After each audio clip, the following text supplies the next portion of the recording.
तमाम संसार की चीजों से अलग होकर के ये प्रभु उसको दौड़ना है और धीरज से दौड़ना है। एक ऐसी दौड़ है वो कि धीरज से दौड़ना है तभी फर्स्ट आती है।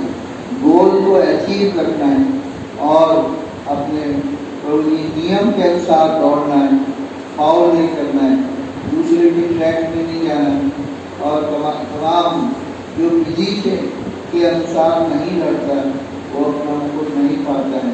और तीसरा उदाहरण अपने किसान के लिए प्रभु धन्यवाद के लिए आप दया करो, बाकी के समय में भी आ सकते हो।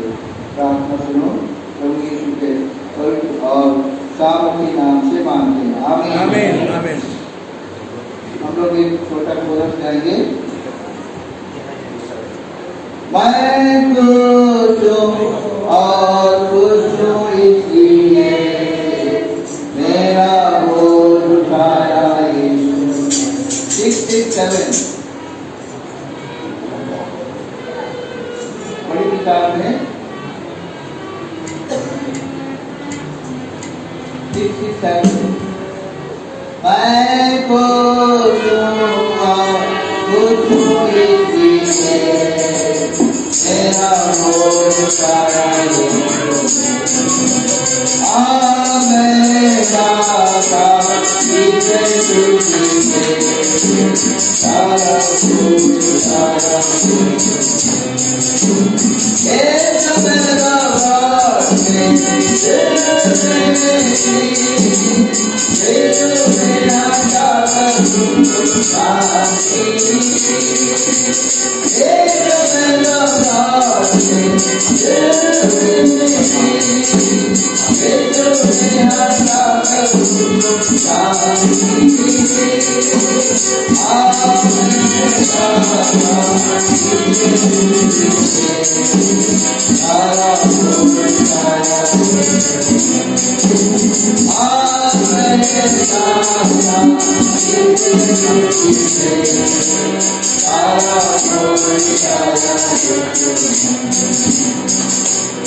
आइए प्रभु की स्तुति हो। हम लोग वचन एक बार पढ़ेंगे 10 अध्याय में, हम सब मिलकर पढ़ेंगे 26 वचन 36 10 का 36 हिब्रूस इब्रानी 10:36 हिब्रू 10 अध्याय का 36 वचन हम सब मिलकर पढ़ेंगे।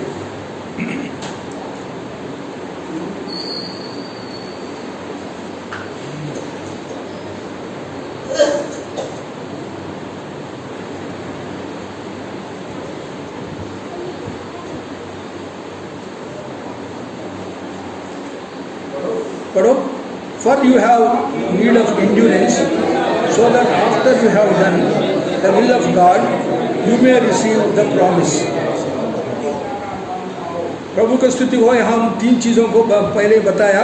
हमारी आवश्यकता है धीरज धरना, हमें करना है परमेश्वर की इच्छा, हमें स्वीकार करना है परमेश्वर से प्रतिज्ञा।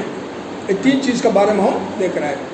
तो इसलिए धीरज धरने के बारे में हम लोग अभी देख चुके हैं। अभी परमेश्वर की इच्छा करना, सबसे पहले परमेश्वर की इच्छा क्या है आप और हमें बनाने में ये जानना जरूरी है, क्योंकि हमें परमेश्वर ने बड़े उद्देश्य से बनाया और हर एक के लिए परमेश्वर की योजना है। प्रभु का वचन तो कहता है पृथ्वी को नींव डालने से पहले ही परमेश्वर ने हमें जाना। तो एक वचन हम पढ़ेंगे। प्रभु ने अगर हमें नहीं ये किया, रोमन्स में 8 अध्याय में, रोमी 8 अध्याय में, रोमी 8 अध्याय में 30 वचन, रोमा 8 अध्याय का 30 वचन।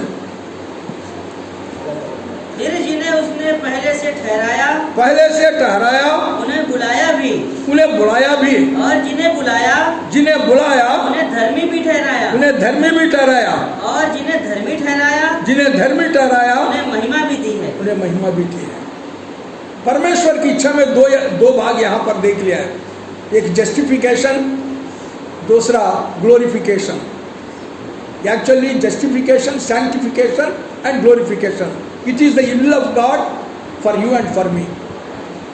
आप और हमारा लिए परमेश्वर की इच्छा है कि जस्टिफिकेशन यानी हम विश्वास के द्वारा उद्धार पाना है, नंबर 1। नंबर 2, उद्धार पाने के बाद व्यक्तिगत जीवन में पवित्रता को कायम करते हुए परमेश्वर की इच्छा को हम पूरा करते हुए आगे बढ़ना है।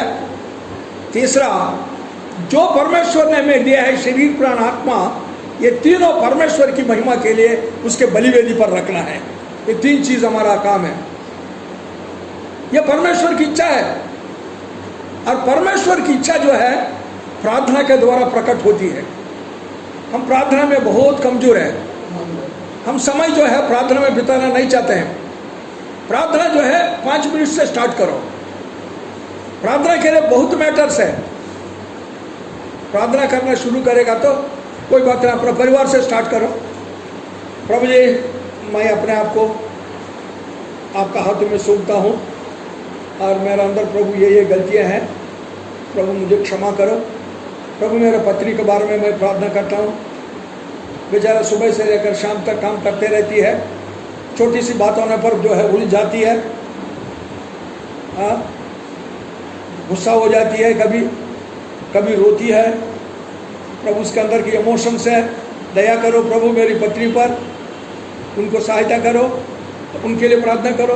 प्रभु मेरा बड़ा बेटा, दूसरा बेटा, तीसरा बेटा, बेटी, नाती पोती और सबके बारे में एक एक कर अगर प्रार्थना करना शुरू करे, उसके बाद प्रभु जी फिर आपका भाई बहन लोग, उनके हर दोस्त फ्रेंड्स के बारे में, फिर उसके बाद अड़ोसी पड़ोसी के बाद, अरे घंटों तक चलते रहेगा प्रार्थना स्टार्ट करने से। उसके बाद जो है फिर हमारा फेलोशिप में, हमारा विश्वासियों के मंडली के बारे में, हमारा देश के बारे में, हमारा देश में पॉलिटिकल सिचुएशन क्या हो रहा है, इकॉनमी कैसे हमारा देश का गिर रहा है, रुपया का जो है वैल्यू कैसे गिरते जा रहा है, अभी 80 रुपया में आ गया $1 का। तो कई बातें हैं प्रार्थना करने के लिए। नाश होने वाले आत्माओं के लिए प्रार्थना करो। प्रभु कितने लोग नाश हो रहे हैं, क्योंकि प्रभु नहीं चाहता कि एक भी नाश हो जाए आत्मा। पर एक बात याद रखना, आप प्रार्थना करने से ही प्रभु कुछ करेगा, आप प्रार्थना नहीं करेगा तो प्रभु कुछ नहीं करेगा, ये याद रखना। क्योंकि प्रभु ने ठान लिया, मेरा प्रजा यहाँ नीचे से प्रार्थना मेरे पास भेजेगा, ऊपर प्रभु ये करो, तो वहाँ से मैं जो है ये एक्शन में जंप कर एक्शन करूँगा। यानी प्रार्थना धूप की जैसे यहाँ से नीचे उठेगा और ऊपर जाएगा। ऊपर से जो है वो प्रभु उसको आशीषित करके जो जिसके लिए कलीसिया प्रार्थना कर रहा है उसको पृथ्वी पर वो करेगा। अगर मेरे प्रजा मुझे इन्विटेशन के बिना मैं कुछ नहीं करूँगा। प्रभु ने सोच लिया, ठान लिया, let my church invite me, interview then I will come. तब मैं जो है उसके अंदर जो है भागीदार बनकर रहूँगा, कुछ काम करूँगा। अगर मेरा जो कलीसिया मेरी प्रतिनिधि है जिसको मैं पृथ्वी पर रखा है, क्योंकि यहाँ पर 2 कलीसिया हम देखते हैं, एक शैतान का कलीसिया है, एक प्रभु का कलीसिया है। प्रभु का कलीसिया लोगों को ऊपर भेजता है, शैतान का कलीसिया लोगों को नीचे भेजता है, पाताल में। पृथ्वी जो है स्वर्ग और पाताल नरक का बीच में है पृथ्वी। तो प्रभु की चर्च क्या करता है, यहाँ से प्रार्थना करके लोगों को जो है जो उद्धार पाते हैं वो लोग ऊपर जाते हैं यहाँ से। शैतान क्या करते हैं, लोगों को पकड़ के नरक के लिए नीचे भेजता है।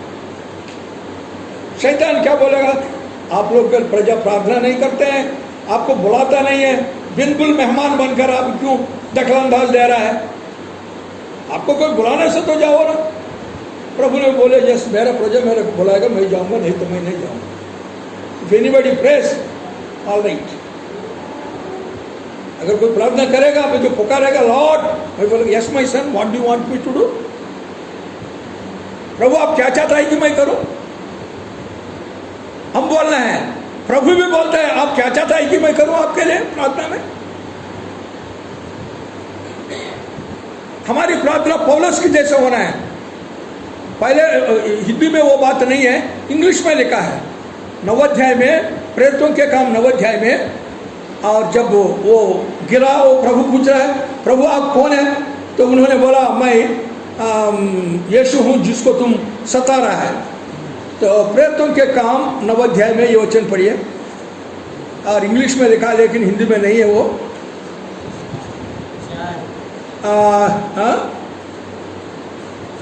पढ़ो पढ़ो, बोलो वो अच्छे बारे। Then he fell to the ground and heard a voice saying to him, अच्छा 4 है, 5 पढ़िए। 5 में लिखा, and he said, who are you Lord? And the Lord said, I am Jesus whom you are persecuting. It is hard to kick against the goats. अभी 6 वचन में देखो, 6 वचन में पढ़िए। So he trembling and astonished said, Lord, what do you want me to do? 6 वचन में English में लिखा, प्रभु आप क्या चाहता है कि मैं करूं? यह है प्रार्थना। ये प्रार्थना जब हम करेंगे, प्रभु भी बोलते हैं, आप क्या चाहता है कि मैं करूं? मत्ती में आइए, मत्ती रचित सुसमाचार 9 अध्याय में 28 वचन, पहले भाग। जब वह घर में पहुंचा तो वे अंधे उसके पास आए, और यीशु ने उनसे कहा, क्या तुम्हें विश्वास है कि मैं कर सकता हूँ? उन्होंने उससे कहा, हाँ प्रभु। यहाँ पर पूछ रहा है, पहले आपको विश्वास है, आपने जो मेरे से मांगा है वो मैं कर सकता हूँ, कर आपको विश्वास है? तो बोला हाँ। अभी दूसरा यूहन्ना रचित सुसमाचार में है, यूहन्ना रचित सुसमाचार में 5 अध्याय में है मेरे ख्याल में। वहाँ पूछता है प्रभु, मैं आपको चंगाई करूं? तो 5 अध्याय में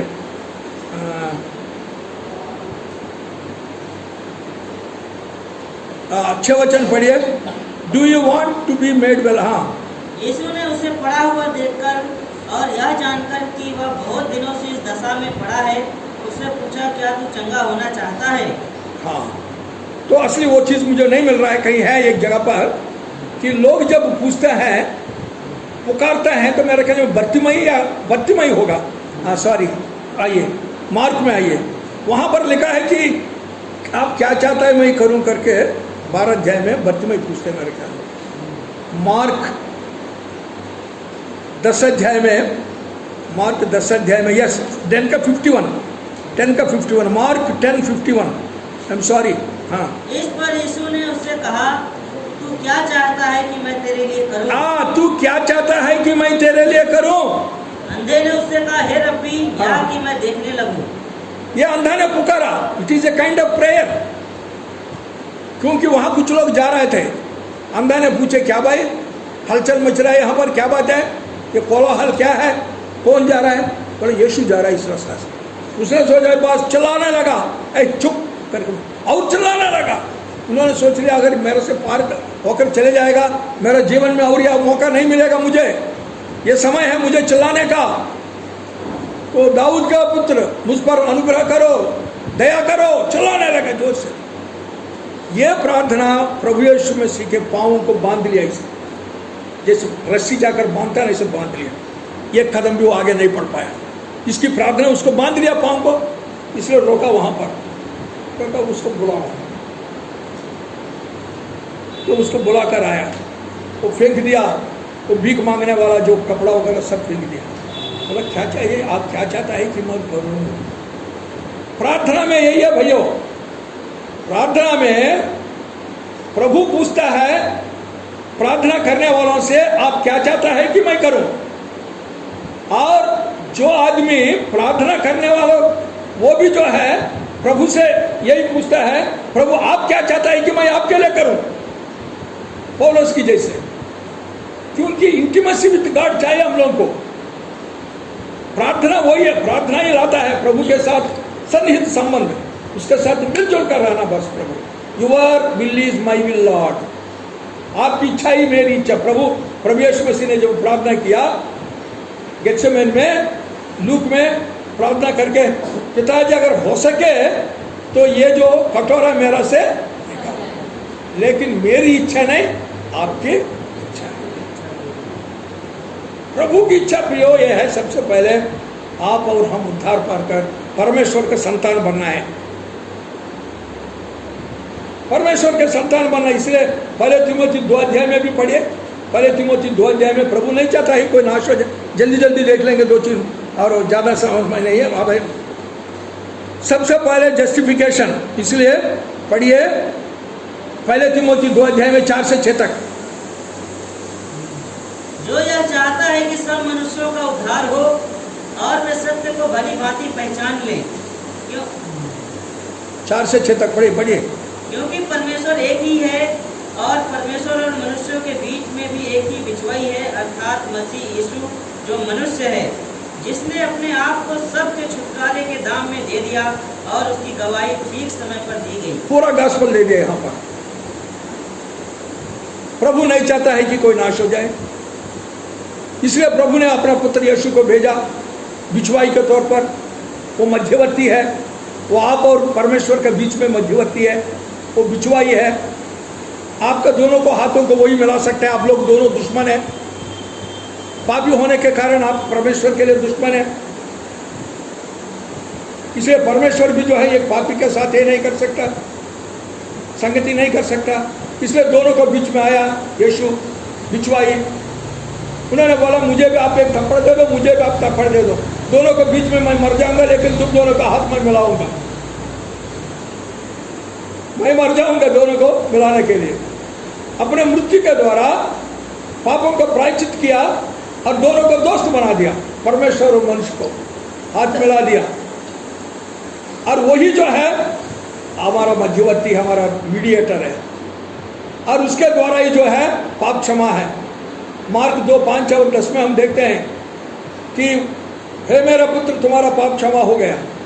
फिर उनको बोलते हैं तुम जान लो कि पाप क्षमा करने का अधिकार केवल मनुष्य पुत्र का है और कोई नहीं कर सकता, क्योंकि मनुष्य पुत्र ने तुम्हारा लिए लहू बहाकर तुम्हारा पापों को प्रायश्चित किया, और तुम्हारा पाप धोने का जो दवाई है मनुष्य पुत्र के पास है, वो उसकी लहू है। और तुम्हारे लिए कोई चिंता करने वाला, दया करने वाला कोई नहीं है, लेकिन तुम्हारा पक्ष में परमेश्वर के सम्मुख खड़ा होकर विनती करने वाला केवल प्रभु यीशु मसीह है, और उस नाम से ही केवल उद्धार है। उसके द्वारा ही तुम मेरे पास आना है, वही मार्ग, सत्य और जीवन है। यही बात बताता है। इसलिए प्रियो, अभी तक अगर कोई उद्धार नहीं पाया, प्रभु को नहीं जाना, व्यक्तिगत रूप से अपना हृदय नहीं दिया, तुम दरे दरे कर ठोकर खाकर घूमते रहोगे, लेकिन कोई तुम्हें उद्धार नहीं होगा।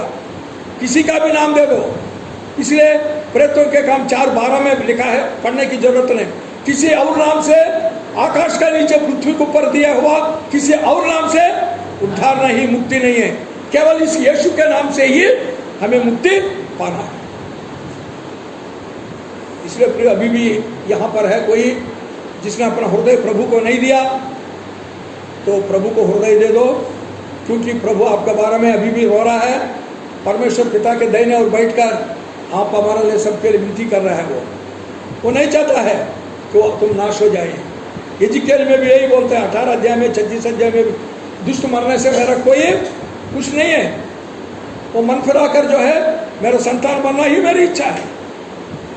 तो इसलिए परमेश्वर की इच्छा को जानना जरूरी है। परमेश्वर की इच्छा आप और हमारा प्रति यही है, हम उद्धार पाना, परमेश्वर के संतान बनना। जो परमेश्वर के संतान बना है वो लहू से, मांस से नहीं, केवल प्रभु का आत्मा से बना हुआ। वो यूहन्ना 1 अध्याय में ही दिया हुआ है। वो शरीर से बना हुआ नहीं होगा, आत्मा से में जन्म लेना है।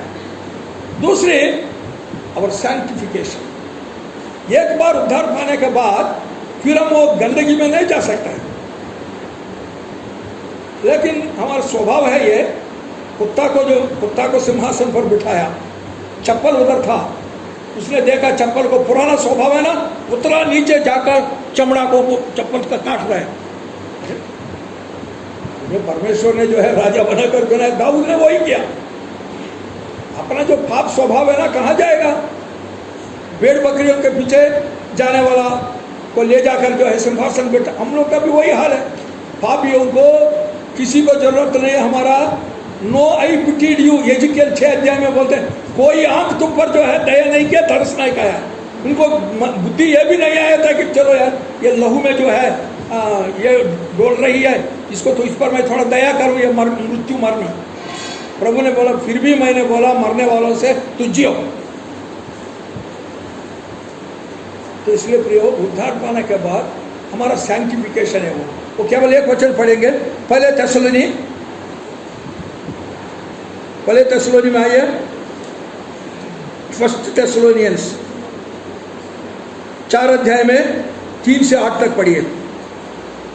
क्योंकि परमेश्वर की इच्छा यह है कि तुम पवित्र बनो, अर्थात व्यभिचार से बचे रहो और तुम में से हर एक पवित्रता और आदर के साथ अपनी पत्नी को प्राप्त करना जाने। हाँ, और यह काम अभिलाषा से नहीं और ना उन जातियों के समान जो परमेश्वर को नहीं जानती, कि इन और 6 तक बस 8 तक पढ़ा नहीं, हाँ पढ़ो 8 तक जाओ। कि इन बातों में कोई अपने भाई को ना ठगे और ना उस पर दांव चलाए, क्योंकि प्रभु इन सब बातों को पलटा लेने वाला है, जैसा कि हमने पहले ही तुमसे कहा और चिताया भी था।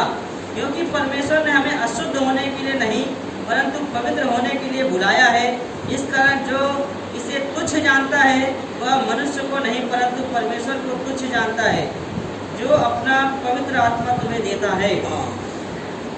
तो इसलिए पवित्र आत्मा को हम दुखी नहीं बनाना है और परमेश्वर के दृष्टि में फिर से पापी बनकर नरक में नहीं जाना है। एक बार तुम्हें शुद्ध करने के बाद बिल्कुल सुअर का जो स्वभाव छोड़ना है। कुछ साल पहले इलाहाबाद में, जो शुरू में कुछ साल पहले, 15 साल पहले,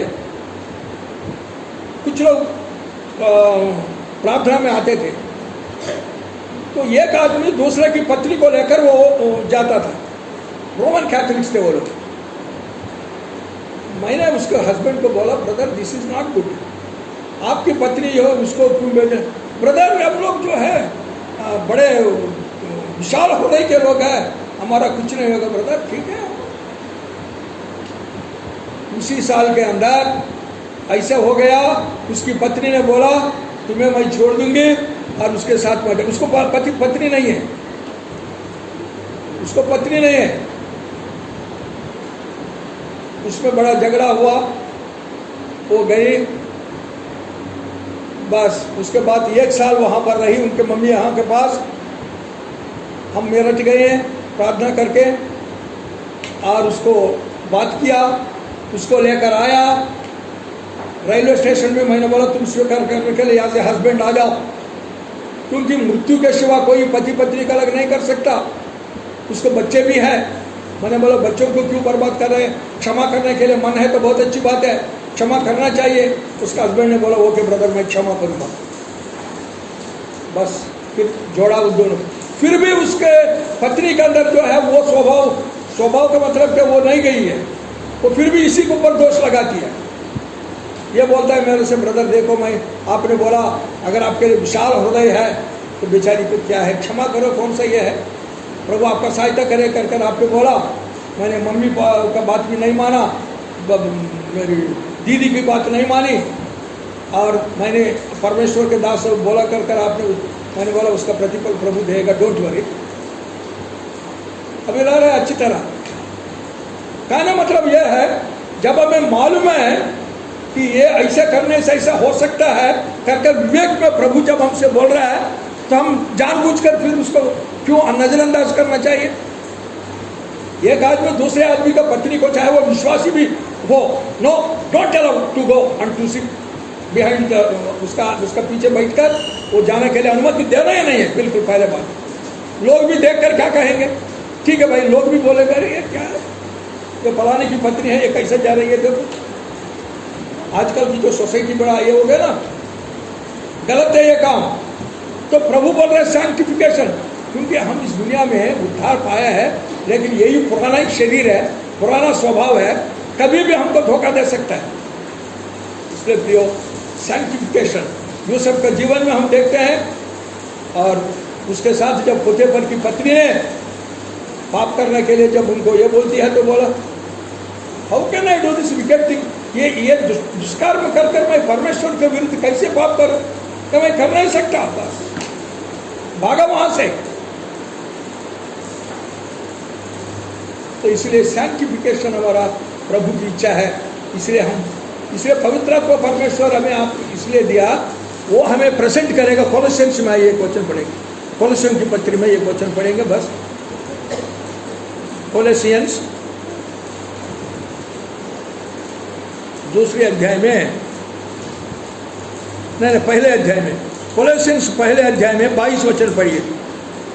कोलोसियंस 1:20, ताकि तुम्हें अपने सर्वों पवित्र पवित्र निष्कलंक निष्कलंक और निर्दोष बनाकर उपस्थित करे। पवित्र आत्मा परमेश्वर आप हमें इसलिए दिया, जब हमारा प्रभु का आगमन होगा रैप्चर, उस वक्त हमें प्रकट करेगा, प्रेजेंट करेगा पवित्र, निर्दोष और निष्कलंक। बोलेगा आपने मेरा हाथ में सौंप दिया ये कलीसिया को, और ये लोग मेरी बात माना है, इनको मैंने सेल्फ कंट्रोल दिया, क्योंकि प्रभु का आत्मा इसमें लिखता है, ये 2 तिमोथी 1:7 में प्रभु ने, ये वो भी पढ़िए 2 तिमोथी 1:7, प्रभु ने हमें संयम की आत्मा दिया है, डरने की आत्मा नहीं दिया। पहले 2 तिमोथी, दूसरी तिमोथी पहले अध्याय में 7 वचन, जो कि परमेश्वर ने हमें भय की नहीं पर सामर्थ प्रेम और संयम की आत्मा दी है। हाँ, संयम की आत्मा दिया है। उस आत्मा का अधीनता में अगर हम लोग अपने आप को दे देते हैं, उस आत्मा की आवाज़ सुनकर करने के लिए जो है हम प्रभु की सहायता मांगते हैं, प्रभु हमको सहायता, पाप को पर नियंत्रण देगा, विजय देगा, टेम्पटेशंस में हमको बचाएगा, और तब जो है हम पवित्र, निष्कलंक और निर्दोष और प्रभु के सामने पवित्र आत्मा परमेश्वर हमें प्रकट करना चाहता है। इसीलिए प्रियो, ये पाप से हमको बचना, हमको पवित्र से प्रवेश में, लूक पतरस भी बोलता है मैं पवित्र हूँ तुम भी पवित्र बनो, तो पढ़ने की जरूरत नहीं, वैसे समय नहीं इसलिए। उसके बाद और पहले पतरस 1 में 14 से 16 तक नोट कर लो, वैसे पढ़ने की जरूरत। तीसरा जो है ग्लोरिफिकेशन, ग्लोरिफिकेशन के लिए अभी समय नहीं है, इसलिए केवल एक वचन दूंगा, पहले कोरिन्थी 6 अध्याय का 20 वचन, क्योंकि टाइम बहुत है, इसलिए पहले कोरिन्थी 6 अध्याय का 20 वचन। ग्लोरिफिकेशन क्या होती है? क्योंकि दाम देकर मोल लिए गए हो, क्योंकि दाम देकर मोल लिए गए हो, इसलिए अपनी देह के द्वारा परमेश्वर की महिमा करो। यानी ये देह को रोमन्स 12:1 के अनुसार, रोमन्स 12:1 के अनुसार बलिवेदी पर प्रभु की महिमा के लिए रखो। अगर शहीद भी होना पड़े तो अपने आप को प्रभु का हाथ में सौंप दो, लेकिन पीछे नहीं हटना है, हमें पीछे नहीं हटना। कई लोग पीछे हट गए, पवित्रता से कई लोग पीछे हट गए। प्रभु यीशु मसीह को बहुत चले थे, लेकिन प्रभु ने जब उन्होंने बोला मेरे शरीर को जो खाता है, मेरा रक्त को जो पीता है, उसी के अंदर जीवन होगा, बहुत से लोग ठोकर खागा और उसको पीछे चले गया। फिर कभी वो उनको पीछे नहीं हुआ। देखिए यूहन्ना रचित सुसमाचार 6 अध्याय में है मेरे ख्याल में, यूहन्ना रचित सुसमाचार 6 चैप्टर,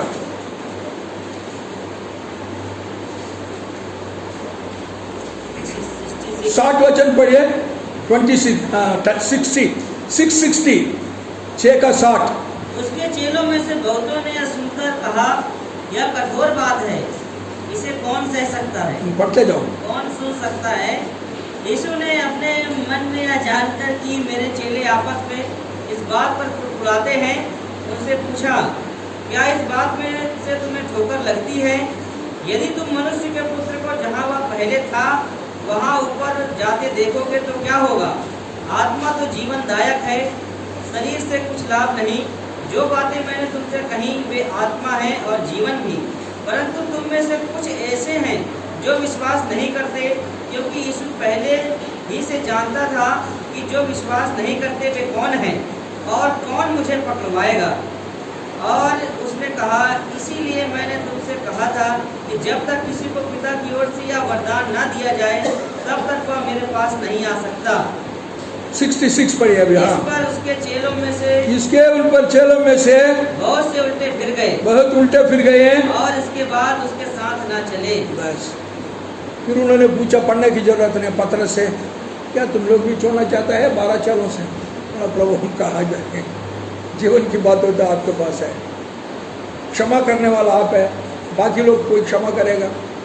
मूसा भी वही बोलता है, प्रभु ने बोला मैं तुम्हारे साथ नहीं रहूँगा, जाओ एंजिल को भेज दूंगा, स्वर्गदूत को, प्रभु स्वर्गदूत जो है 1 सेकंड के अंदर हम सबको भस्म करेगा, उसको गुस्सा है तो।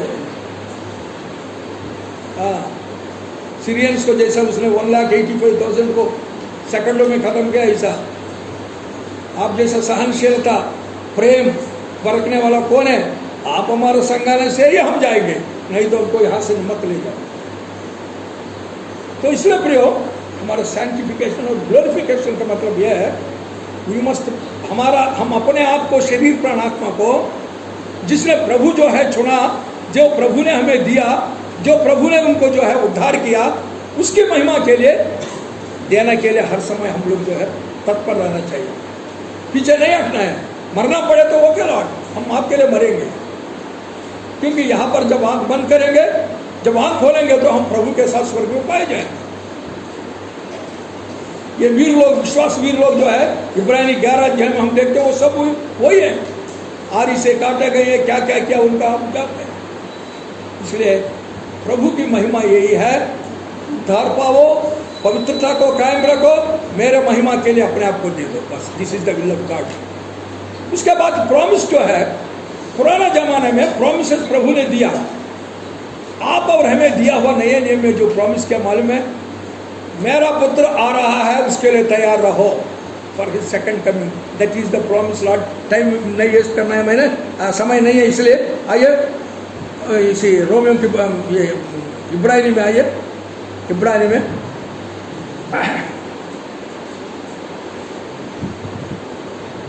ये ब्रूस, क्योंकि प्रभु ये यहाँ पर दिया है, पीछे नहीं हटता हम लोग। अगर कोई पीछे हटता तो प्रभु को खुशी नहीं होगा। देखता हूँ 38 पैरों में खोला भी नहीं अभी बाइबल में। हाँ, इसमें 37 पढ़िए, 37 प्रॉमिस क्या है? यही है प्रॉमिस 37। हाँ, क्योंकि अब बहुत ही थोड़ा समय रह गया है, जबकि आने वाला आएगा और देर ना करेगा। हाँ, पर मेरा धर्मी जन विश्वास से जीवित रहेगा। 39 तक पढ़िए। हाँ, और यदि वह पीछे हट जाए तो मेरा मन उससे प्रसन्न ना होगा, पर हम हटने वाले नहीं कि नाश हो जाए, पर विश्वास करने वाले हैं कि प्राणों को बचाएं। तो प्रभु ने जो है पुराना जमाने में उसका पुत्र यीशु के बारे में प्रतिज्ञा दिया, वो प्रतिज्ञा पूरा हुआ। उसके बाद पवित्र आत्मा के बारे में प्रभु यीशु मसीह यहाँ से जाने के बाद पिता से पवित्र आत्मा का प्रॉमिस लिया, और पेंतेकोस्त का दिन में पवित्र आत्मा भी जो है आया इस दुनिया में।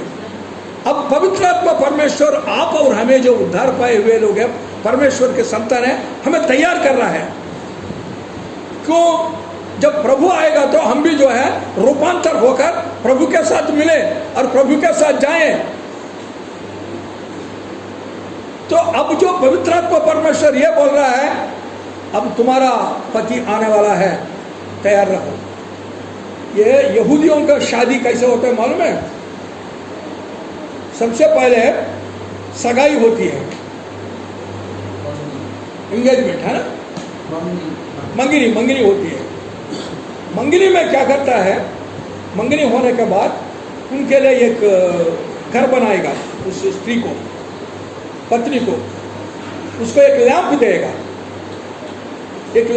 उसको, और वो लैंप जलाकर वो रहकर जो है पति कब आएगा करके वो इंतजार करते रहना है। मतलब मंगनी जो है शादी जैसा ही समझो, इतना है, वो एक नहीं वो लोग अभी। अब पति कब आएगा? अगर उस वक्त वो लैंप जलते हुए अगर नहीं पाया, वो चुपचाप वापस चले जाएगा। तो इसलिए ये क्या करना है, इसको हमेशा अपने आप को जो है अच्छी तरह रखना है पवित्रता से, और लैंप को जो है कभी बुझना नहीं है, लैंप जलते रहना है। और जब वो आएगा तो 10 लोग 15 लोग आकर हमारा जैसे खाना नहीं खाएगा वहां यहूदियों में। शादी पड़ो उसका, आपको पता चलेगा।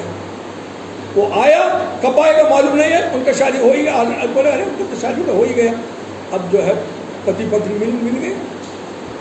तो हमारा प्रभु भी आने वाला है, इसलिए हमारा लैंप जो है जलते रहना चाहिए।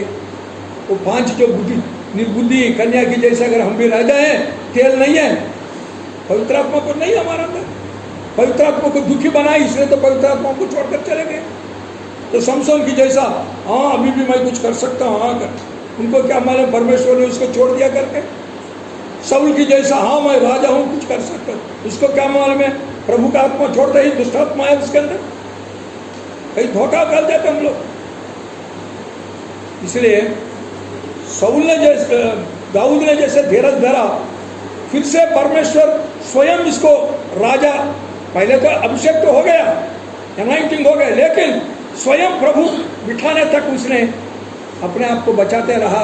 लेकिन राजा जो शाऊल को जो है वो मारा नहीं है, वो भी धीरज धरना ही है। शाऊल ने तो बस वो कहाँ धीरज धरा, सामुएल आने में थोड़ा देरी हो गया तो बलि दे दिया। तो कई बातें उसको अभी नहीं, इसलिए हम लोग अभी धीरज धर के प्रभु की जो है इंतजार कर रहे हैं, उसकी महिमा। हमारा प्रभु आने वाला है, अब वही हमारे लिए प्रमिस है, बोल रहा है आने वाला आएगा शीघ्र, देर नहीं करेगा। तो क्या आप तैयार हैं? आपको लैंप, आपका दीपक जल रहा है, आपका कुप्पी में तेल है, आपका प्रभु आते समय एकदम प्रभु होकर के आप जा सकते हैं। तो वही है प्रॉमिस हमारा, वही प्रॉमिस है प्रभु मसीह का आने का प्रॉमिस। उसके लिए हमको तैयार रहना है। 2-3 वचन पढ़ के बस थेसलोनियंस में हम छोड़ देंगे। आइए पहले थेसलोनियन में प्रभु की इसके बारे में वचन पढ़ते जाना, बस मैं बोलते रहूँगा। 1 थेसलोनियंस पहले अध्याय में 10 वचन पढ़िए सबसे पहले। और उसके पुत्र के स्वर्ग पर से आने की बाट जोहते रहो, जिसे उसने मरे हुए में से जिलाया, अर्थात यीशु की, जो हमें आने वाले प्रकोप से बचाता है। हाँ, इंतजार करना। 2 अध्याय का 19 वचन पढ़िए। भला हमारी आशा या आनंद या बड़ाई का मुकुट क्या है? क्या हमारे प्रभु यीशु के सम्मुख उसके आने के समय तुम ही ना होगे? 3 अध्याय में 13 वचन पढ़िए। ताकि वह तुम्हारे मनों को ऐसा स्थिर करे कि जब हमारा प्रभु यीशु अपने सब पवित्र लोगों के साथ आए तो वे हमारे परमेश्वर और पिता के सामने पवित्रता में निर्दोष ठहरे। 4 अध्याय का 16 वचन पढ़िए। क्योंकि प्रभु आप ही स्वर्ग से उतरेगा, उस समय ललकार और प्रधान दूत का शब्द सुनाई देगा और परमेश्वर की तुरही फूंकी जाएगी, और जो मसीह में मरे हैं वे पहले जी उठेंगे। 5 अध्याय का 2 वचन पढ़िए। क्योंकि तुम आप ठीक जानते हो कि जैसा रात को चोर आता है, वैसे ही प्रभु का दिन आने वाला है। 2 थेसलोनिकैया 2 का 7 पढ़िए आखिरी में। 2 थेसलोनी 2 का 7 वचन। क्योंकि अधर्म का भेद अब भी कार्य करता जाता है, पर अभी एक रोकने वाला है, और जब तक वह दूर ना हो जाए वह रोके रहेगा। पवित्र आत्मा परमेश्वर रोक रहा है अभी शैतान को रोक रहा है। लेकिन प्रभु जैसा आएगा, कलीसिया जैसा जाएगा, पवित्र आत्मा यहाँ नहीं रहेगा। अब इजराइल में चले जाएगा, इजराइल चर्च ऑफ इजराइल। 2 कलीसिया, अन्य जाति का कलीसिया है ये, और अन्य जाति का पूरा समाप्त हो गया, उनकी संख्या जितना होना है। तो अब जो अन्य जाति लोगों को अभी समय नहीं मिलेगा उद्धार पाने का। इसलिए प्रियो, हम लोग जो है हमेशा इंतजार में रहना है। प्रॉमिस हमारे लिए यही प्रतिज्ञा यह है कि मेरा पुत्र यीशु आने वाला है, शीघ्र आने वाला है। कब आएगा आप लोग को मालूम नहीं, चोर के समान आने वाला है। तैयार रहो, प्रभु हमारी सहायता करें, और हमेशा तैयार रहकर उसकी प्रतिज्ञा के लिए हम लोग और धीरज धर कर देखते रहें। प्रभु इन वचनों का प्रार्थना करेंगे।